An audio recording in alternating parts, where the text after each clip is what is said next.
Hi this is miss Sonali and हमने एक नई सीरीज़ शुरू की है जिसका नाम है boss beauty candid conversation with the special people. आज मेरे साथ ना ऐसी एक शख्सियत है जिनके साथ मैं कैंडिड बात करूँ तो झलकती है उनमें से बहुत सारी खूबसूरत बातें। एक तो पहली, she is a complete family person, she is a learned, she has a beautiful smile and she is beautiful speaker. और सबसे बड़ी खूबी उनका IQ, एम्पैथेटिकल जो एटीट्यूड है towards seeing everybody is different and beautiful. I have Sonal Phuke in the studio. Hi Sonal. Hello. and welcome to the studio. Thank you and thank you for inviting me. My pleasure. Well, हम बहुत सारी बातें कर चुके हैं of the camera, right? In the camera बात कर रहे हैं। मुझे जो खूबसूरत बात लगती है, इतनी खूबसूरती जो पर्सनालिटी में है, you are a psychologist, right? You study minds, you study human behaviors, but your behavior, your empathetical जो abilities है वो इतनी खूबसूरत है। मुझे लगता है वो पढ़ाई से नहीं, ये वो इनबॉर्न होगी। क्या टिप्पणी? हाँ, मुझे हमेशा इस बात का मैंने पढ़ा था कहीं कि psychologist are either they are born psychologists or they become psychologists by a degree. So before getting degree, I think that I am a born psychologist and that is what has actually made me pursue that degree. So in a way, yes, you are right. तो ऐसा कभी हुआ है, because I always say this are the candid talk conversation, right? तो मैं ये जानने में बड़ी दिलचस्पी रखती हूँ कि ये डिग्री हासिल करने के पहले या फिर इस तरह की प्रैक्टिस शुरू करने से भी पहले घर में इस तरह की बातें होती थी कि you are that corner of the house और ईयर्स, स्पेशल ईयर्स, जिसके सारे सब लोगों के प्रॉब्लम्स आपके कानों तक आते थे। बिल्कुल। मतलब घर में तो एक्चुअली उल्टा हुआ, घर में बाद में रियलाइज हुआ। पहले जो कॉलेज फ्रेंड्स थे, तो वहाँ से एक्चुअली ज़्यादा शुरुआत हुई, बिकॉज हम कॉलेज में जैसे हम लोग कितने फ्रेंड्स के साथ फ्री होते हैं, तो I always end up counselling some or the other friend. और फिर घर में भी जैसे कजिन्स होते हैं या फिर फैमिली मेम्बर्स होते हैं। सो हाँ, मतलब I use to take up that role कि मैं सबको समझने की कोशिश कर रही हूँ और उनको कुछ एडवाइस दे रही हूँ या फिर मेरे तरफ से जो मुझे ठीक लगता है। So you were having that leadership quality as well कि जिसको बोला है वो करने के लिए तो वो पूरी बातें हो जाती थी, मतलब अपने काम जो है करवा लेती थी आप आराम से? हाँ, करवा लेती थी मैं, मगर उसका एहसास मुझे तब हुआ जब मैंने अपना प्री स्कूल जब शुरू किया था 2009 में, जब मैंने एक्चुअल लीडरशिप पोजीशन ली थी, when I founded that pre school. उस वक्त जब स्टाफ था और जब पेरेंट्स थे और उस वक्त जब कभी ऐसे डिसीजंस लेने पड़ते थे, तब मुझे ये रियलाइज़ हुआ कि लीडरशिप क्वालिटीज़ मेरे में हैं। तब तक उतना मुझे एक्सपोजर नहीं मिला था अपनी लीडरशिप क्वालिटीज़ को एक्सप्लोर करने का, मगर वो मुझे तब मिला और तब मुझे ये रियलाइज़ हुआ कि लीडरशिप क्वालिटीज़ हैं, as you said that. Well, जो हम बात कर रहे थे उससे मुझे पता चल रहा है कि आपकी लाइफ में आपने बड़ी क्विक डिसीजन लिए और वो डिसीजंस जो है वो बहुत क्या कह सकते हैं, ऐसे डिसीजन की जिसके ऊपर कभी रिग्रेट नहीं हुआ। सोचे समझे और आपने बहुत सारे करियर ऑप्शंस भी ये किए और आपके लिए जो वैल्यू सिस्टम है वो मुझे लगता है फैमिली फर्स्ट। बिल्कुल। So tell me about your journey, because as I know and I just wanted to tell everybody that she is an architect. She's a master's in architecturing, right? You did a master's in architecturing. You practiced, I think. Yes, I worked as an architect when I was in US. I was in US for about 8 years. तो वहाँ I worked as an architect. Then how did you turn up as an educationist and then psychologist? हाँ, तो वो थोड़ी लंबी कहानी है। हम सुनना चाहेंगे। See, as soon as I got married in 2000, we went to US. वहाँ पर my husband got busy with his job and I was working as an architect. और फिर मेरा बेटा बॉर्न होने के बाद मुझे ऐसा लगने लगा कि I can not work full time because we wanted to balance our family in terms of spending time with the baby, right? तो उस वक्त मैंने ब्रेक लिया and then we always had long term plans of coming back to Nagpur. I mean not only India but Nagpur. Okay. हाँ, both of us belong to Nagpur and special love for Nagpur. So we always had plans to come to Nagpur. तो हमारे green cards आ गए थे by 2007. And then we thought that now is probably the time to take a next step and then we he applied for his MBA colleges and he got selected at IIM Ahmedabad का executive MBA program. उस वक्त हमारे green cards भी आ गए थे, दोनों बच्चे भी बॉर्न हो गए थे. We thought that this is probably the time when we should take the next leap of faith and do some change in our lives for the आगे बढ़ने के लिए 4 कदम आगे बढ़ने के लिए 2 कदम पीछे लेना पड़ता है. बिल्कुल. So we did that. तो वो हम वापस आए. We surrendered our green cards. Okay. And then after coming back, because I was not in Nagpur for about 7-8 years, so to work as an architect I had no contacts. I was so new. यहाँ का field मेरे लिए बिल्कुल नया हो गया था. So somebody said that why don't you go back to your alma mater and talk to your principal about now how should I go about it and start my career. Okay. So I went back to college and my principal ma'am with open arms, she invited me to the college. She said why don't you just start working here as a lecturer. And then I started working as a lecturer in the college. SMMCA जो है Shrimati Manorama Bai Mundle college of architecture Nagpur में, जो women's education society, मतलब पहले वो LAD college का architecture department हुआ करता था. अभी वो इंडिपेंडेंट कॉलेज है but under the banner of WES. तो वहीं पर MArch की भी अपॉर्चुनिटी थी.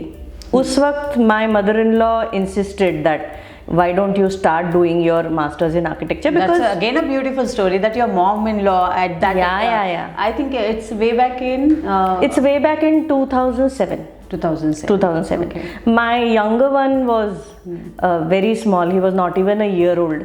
So I did not have that kind of confidence. Or US में तो we are so used to doing everything with our own hands. It was not easy for me to leave the baby with anybody at home and then go and work. But because of her encouragement and because of all others also were very encouraging at that time. So I started doing my masters in architecture. वो 2 साल में हो गया.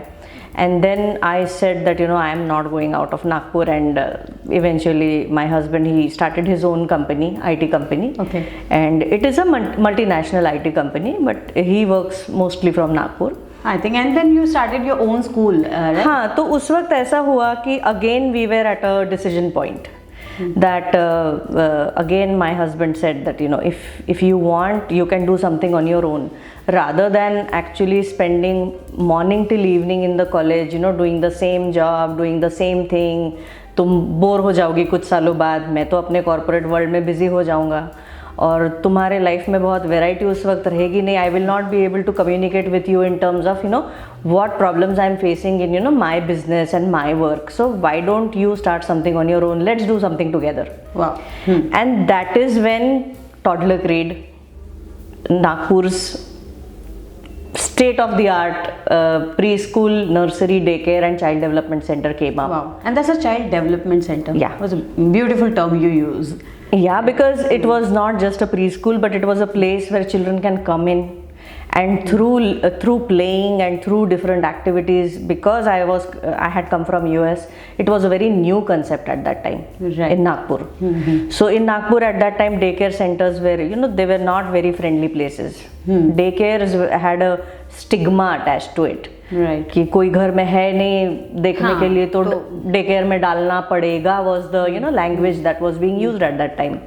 But the place that we created was so beautiful, so friendly and so enriching that parents, even if the mothers were at home, they still would choose to send their children at least for 2-3 hours so that the child learns from that environment. And I myself, being an architect, I was very particular about designing the environment in a way that it actually enhances their learning. Wow. So I was running it for about 11 years. Oh, until COVID I was running it. But जैसे 2009 में मेरा शुरू हुआ था Toddler Creed, and I had just graduated as MArch architecture education में.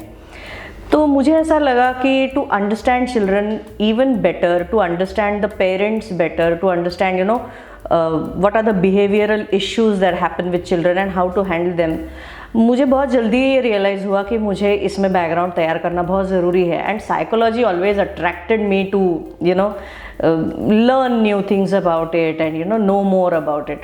So I enrolled myself a master's in psychology.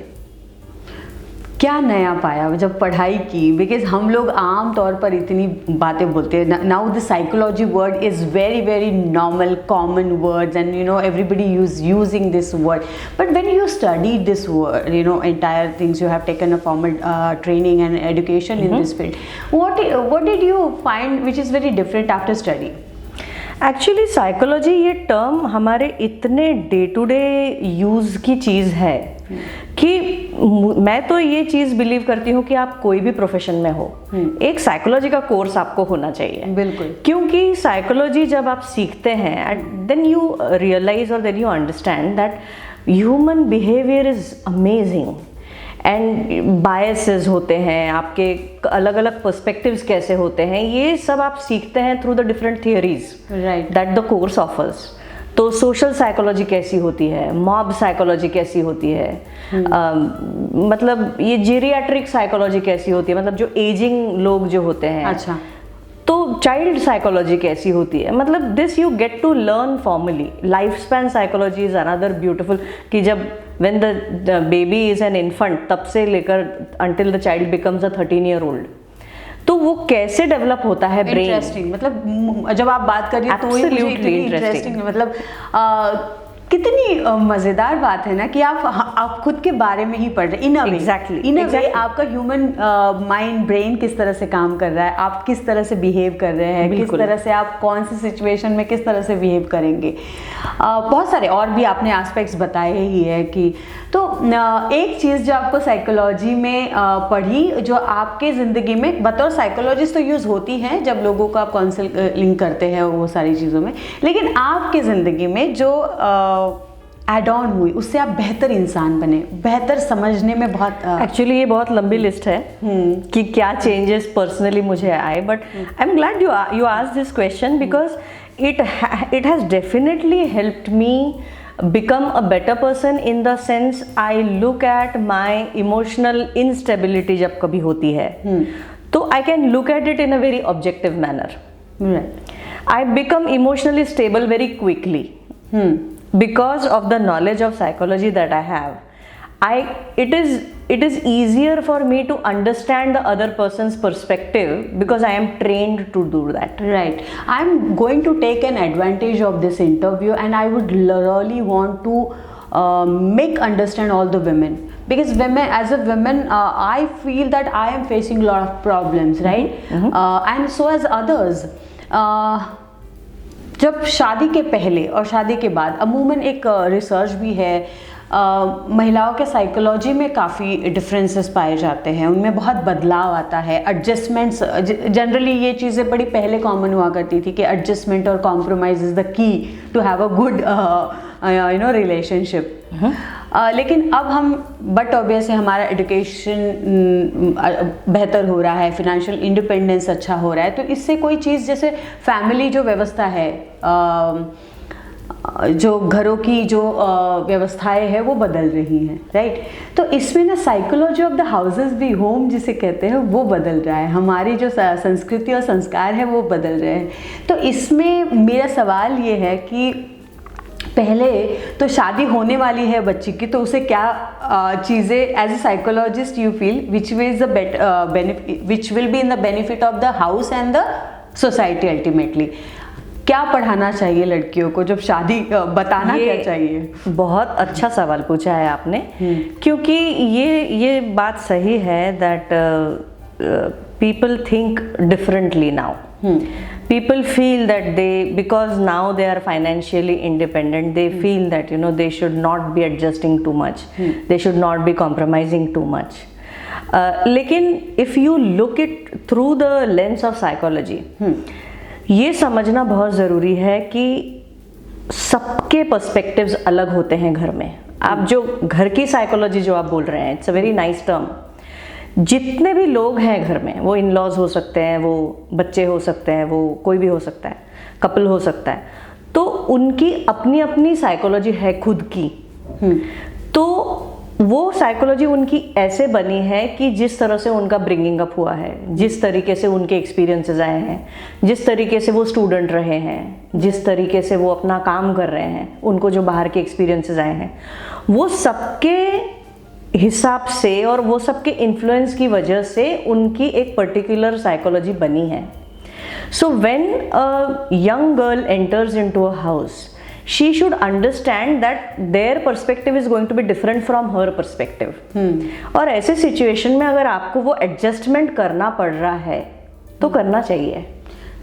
कितना करना चाहिए?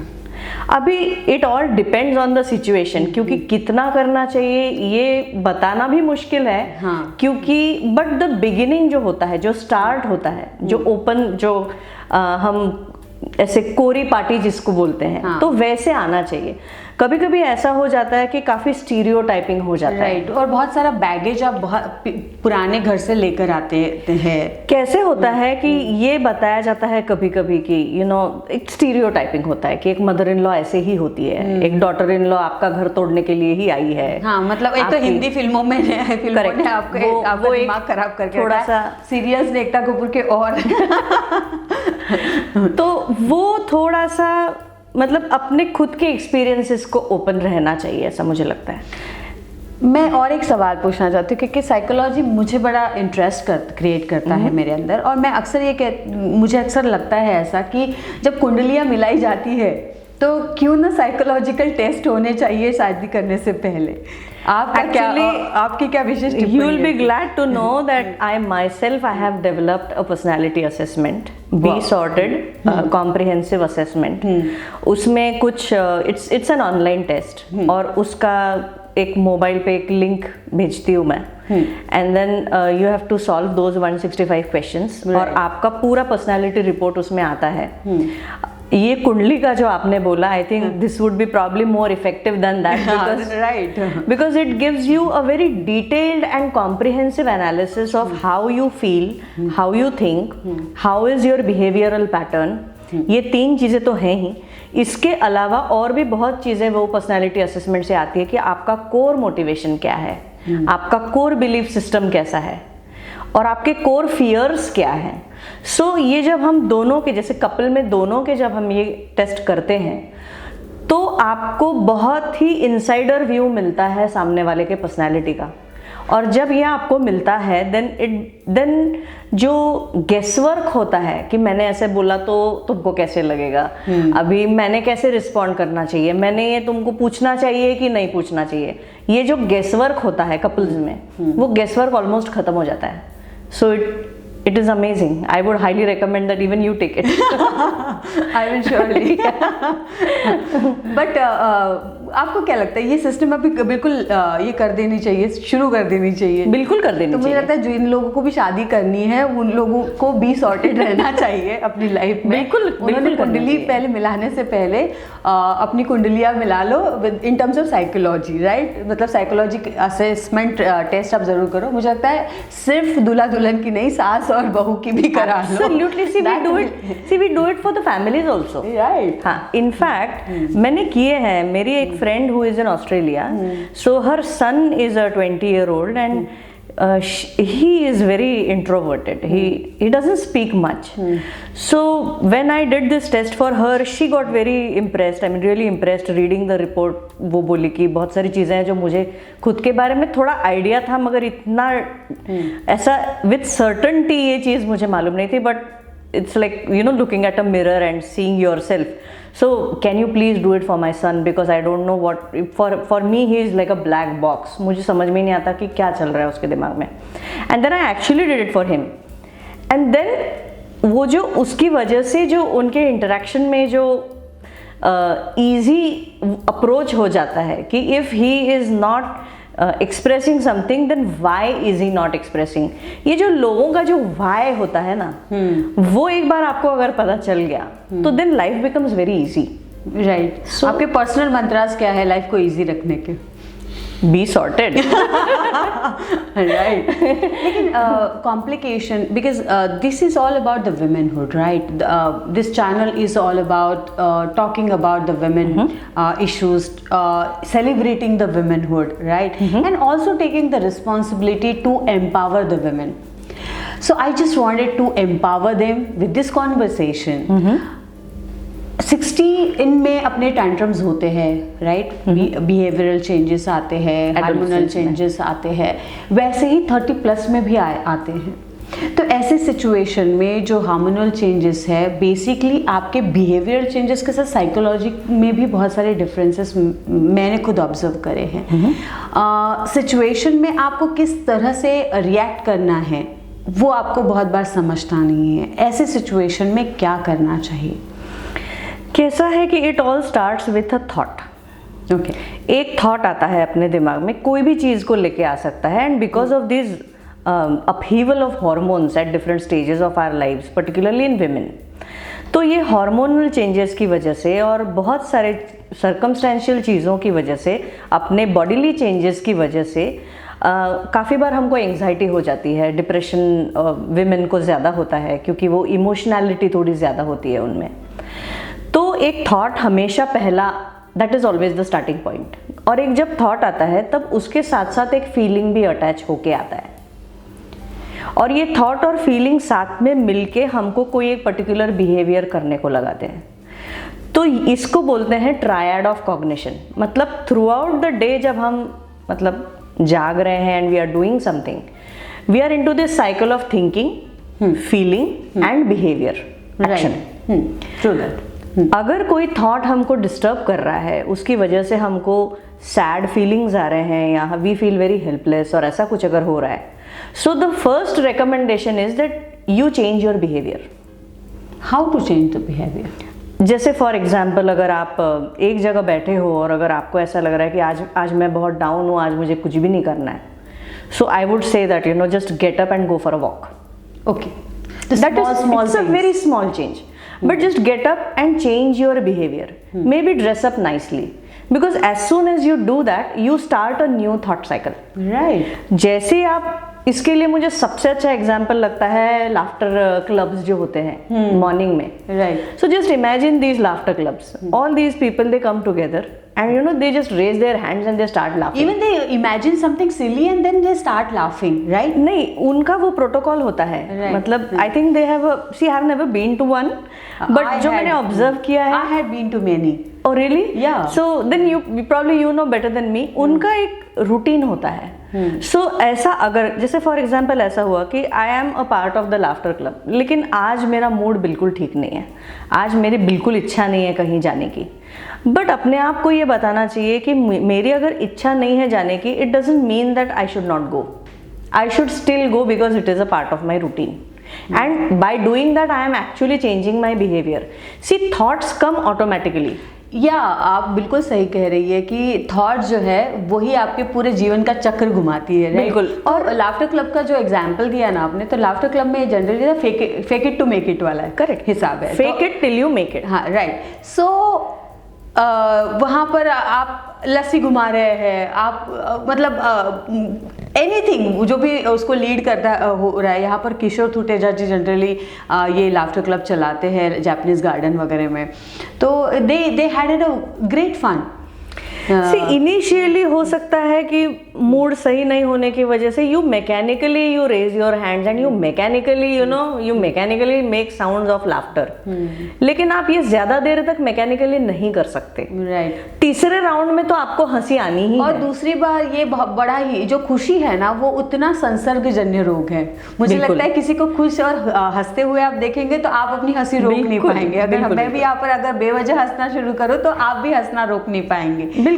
और इसकी वजह से ये बहुत बड़ा कंट्रीब्यूशन हम अपने आप के लिए कर रहे हैं कि we are actually starting a new thought cycle.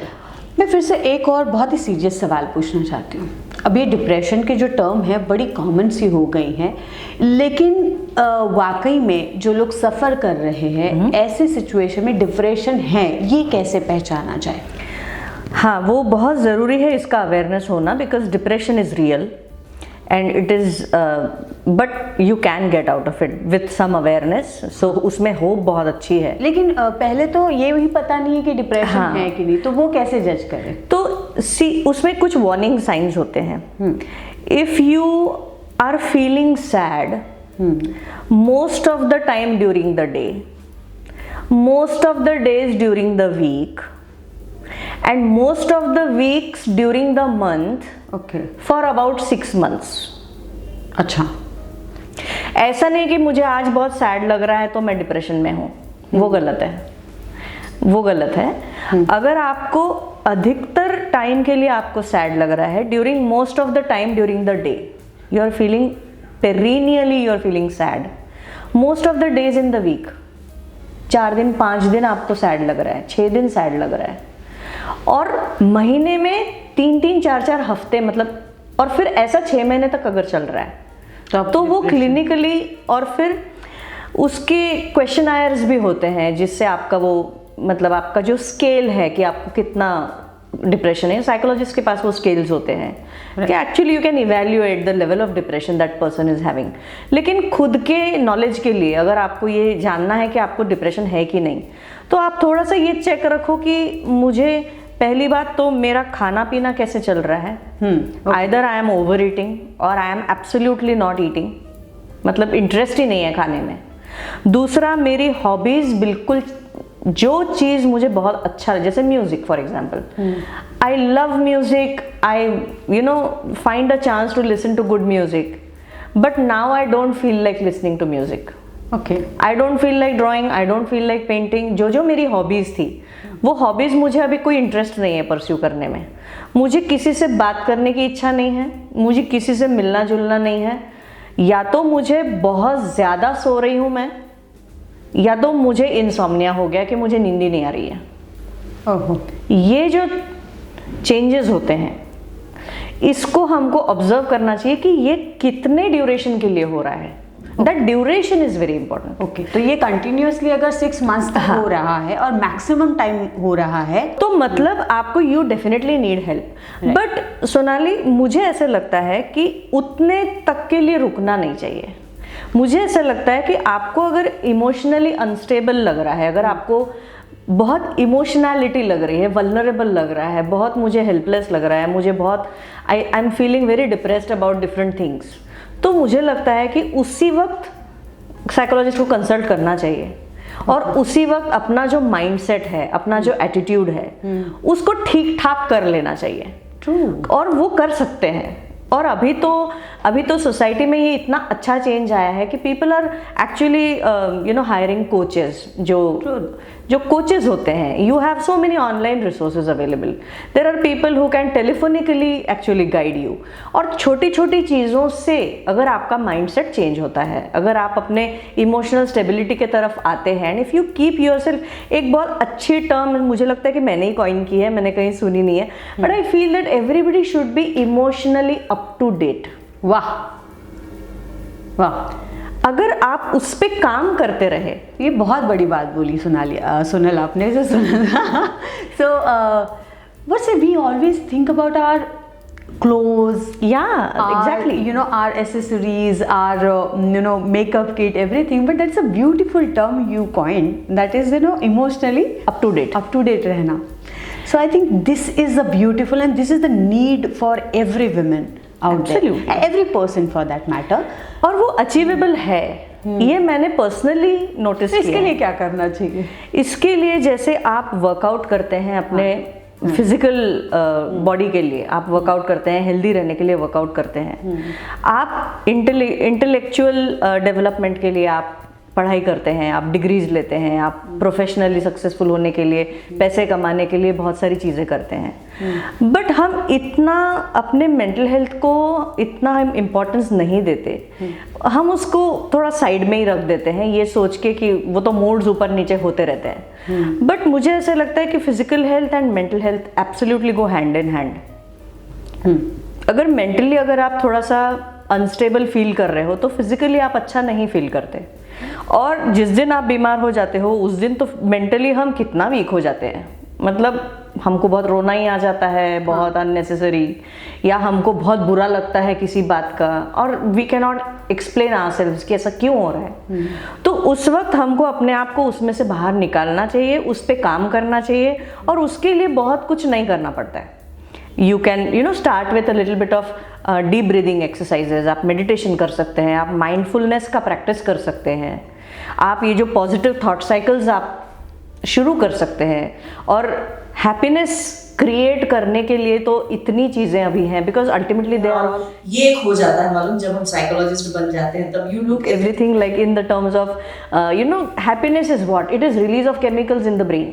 Yes तो एंडोर्फिन्स रिलीज करने के लिए आप एक्सरसाइज करो, अच्छा ये तो वही बात हुई, मजेदार बात है। डोपामाइन रिलीज करने के लिए आप कुछ अच्छी चीजें करो जिससे आपको एक हाई मिलता है, आप एक स्टार मेकर पे आप गाना गाओ या आप कुछ करो, आप एक्सरसाइजेस करो, उससे एंडोर्फिन्स होते हैं।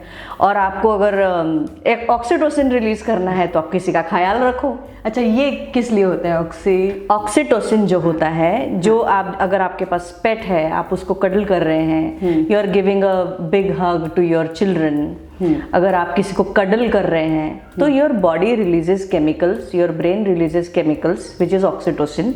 इससे बहुत सेंस ऑफ वेलबींग आता है।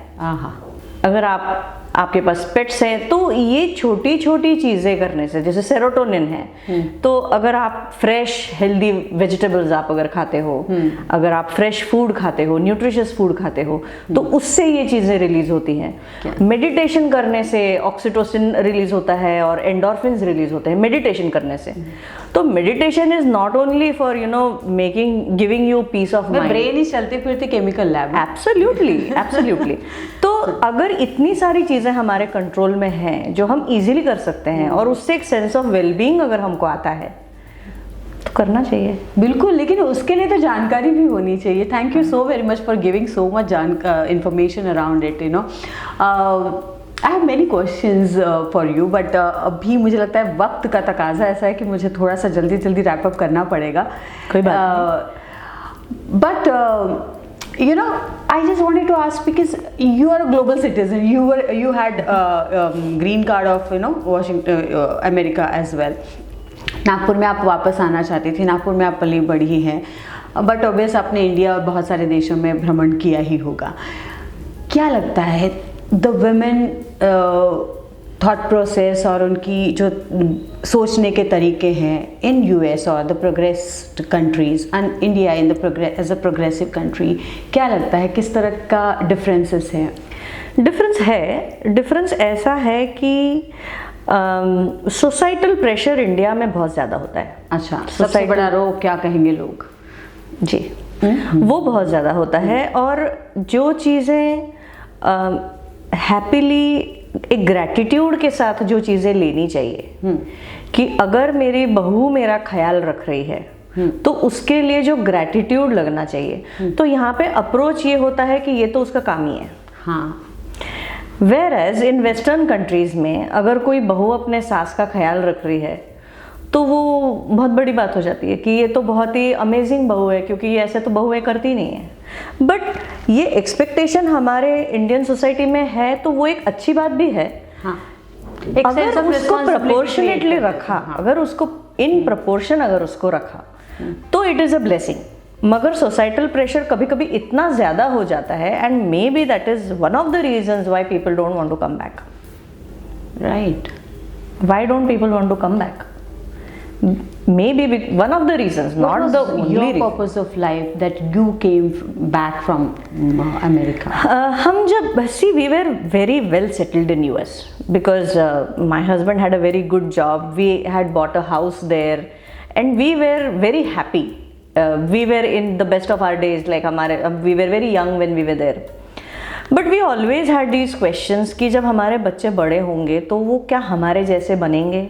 अच्छा, क्योंकि वो जो सोसाइटी में बढ़ रहे हैं वो सोसाइटी हमसे काफ़ी अलग है। तो क्या थ्रेट था आपको? ऐसे लगता था कि छोटी छोटी चीज़ें जैसे फूड हैबिट्स हैं, तो फूड हैबिट्स उनके बिल्कुल अलग हो जाएंगे। They would not want to take sabzi roti in school. I am just giving like बिल्कुल बेसिक एग्जाम्पल्स। या फिर जो पेरेंटल जो छोटी छोटी चीज़ें होती हैं बच्चों के साथ कम्युनिकेशन, जैसे वो बात मुझे यहाँ आने के बाद बहुत ज़्यादा रियलाइज़ हुई कि जैसे ब्राउन पेपर कवर्स होते थे बुक्स को, वो यूएस में नहीं होता था।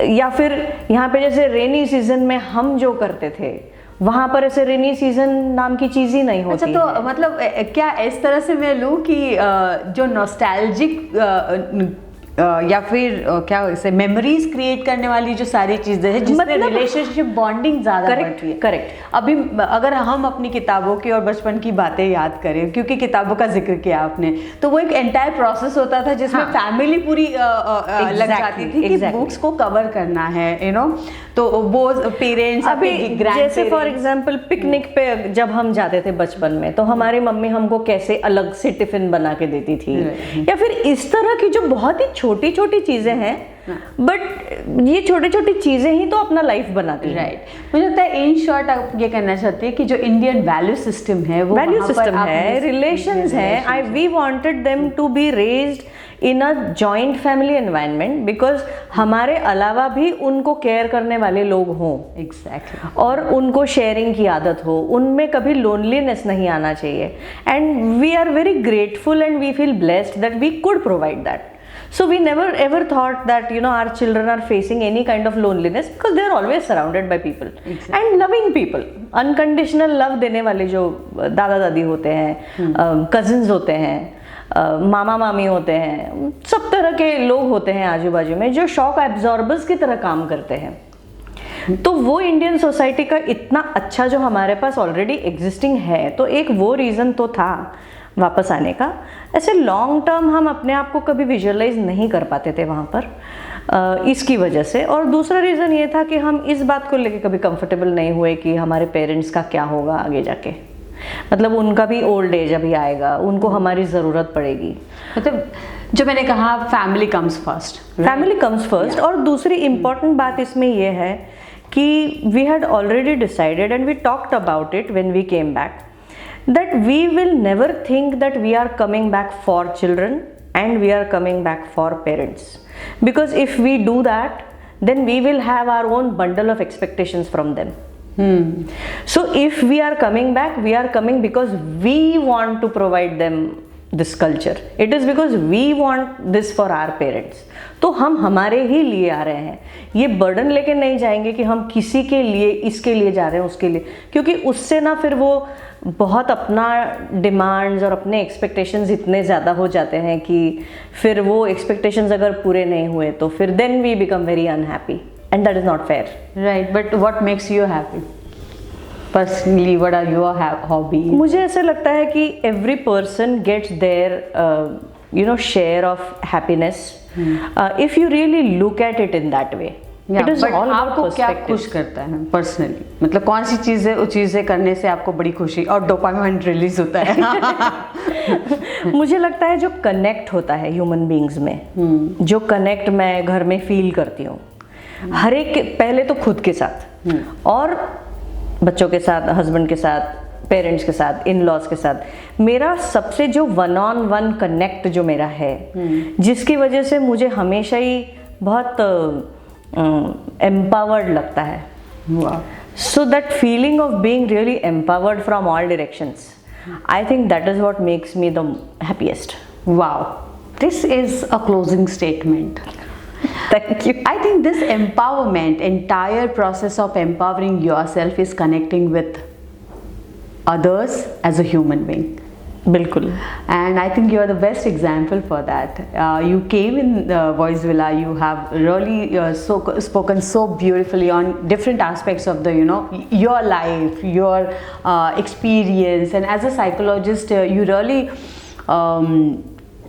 given those you know, parameters of understanding themselves and also executing, और उन प्रॉब्लम्स को अच्छी से समझकर उसके ऊपर काम करने के लिए आपने बहुत अच्छा एक राह दिखाई है. Thank you so very much for coming, and you know, you are a real boss beauty.